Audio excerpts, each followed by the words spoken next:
3 algebra hacks that will give you an unfair advantage. Shh, teachers don't want you to know. Starting off first with the diagonal product for two variable equations, allowing you to solve a two variable equations in seconds in your head. Here's how it works. To find the value of x from this equation, all you do is you take this number, multiply it by this number, which is 35.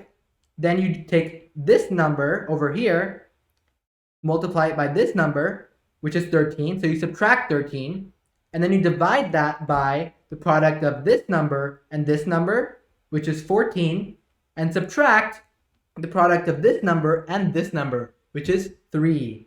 And then we just evaluate this to be equals 22 over 11, which is 2. So x equals 2, and then if this is 2, then 2x is 4, so 1y is just 5 minus 4 by plugging it in, which is 1. How quick was that? Now, we're moving on to Vieta's formulas for quadratics. To find the sum and product of roots without even finding each of the roots individually. Here's what I mean. So, the sum of the solutions of this quadratic is just equal to negative the coefficient of the x term, which is negative 20. And then you divide that by the coefficient of the x squared term, which is 1. So the sum of the roots of this quadratic is just negative 20. The product of the roots of this quadratic, we do something very similar. You take this term over here, the constant coefficient, you take that number, this time positive, and divide that by the coefficient of the x squared term again, 1. So the product of the roots is 91, because 91 divided by 1 is just 91. A cool shortcut to finding sum and product without each of the roots individually. Let's now explore a faster way to factor quadratics. Let's say our quadratic is x squared plus 20x plus 91. So we can rewrite it as x plus a times x plus b. Now the standard method is to guess and check from here. And that's not always easy, so let's explore a more simple and straightforward way to do this.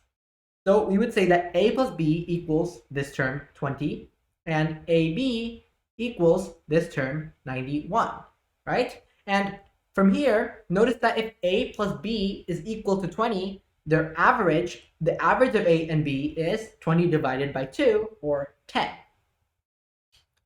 And if their average is 10, notice that now we can say that a equals the average plus some number, and b equals the average minus some number k.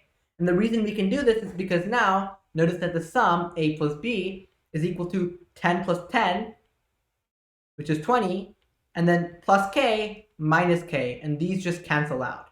So we get this condition, so that means we can just say that a is 10 plus k, and b is 10 minus k. And now we plug it in to this expression over here. So we say that 10 plus k times 10 minus k is 91. Notice that this is a plus b times a minus b. That's difference of squares, right? Remember how we have that a squared minus b squared is a minus b times a plus b. This is a plus b times a minus b. So it's just going to be equal to 10 squared minus k squared, which is 91. And 10 squared is just going to be 100. So it's just 100 minus k squared is 91. 100 minus 91, which is 9, is going to be equal to k squared by moving the k squared to the other side and subtracting 91 from both sides. And if 9 is equal to k squared, we can take the square root of both sides and say that k is plus or minus the square root of 9, which is plus or minus 3. Now from here, there are two cases, but it actually turns out that for both cases, we'll get the same values. So let's just say that k equals 3.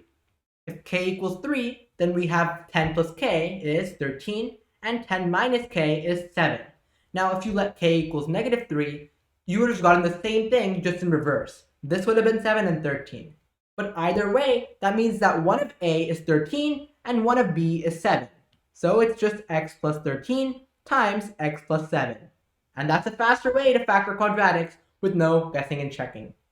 If you're interested in more cool math tricks like this, be sure to subscribe.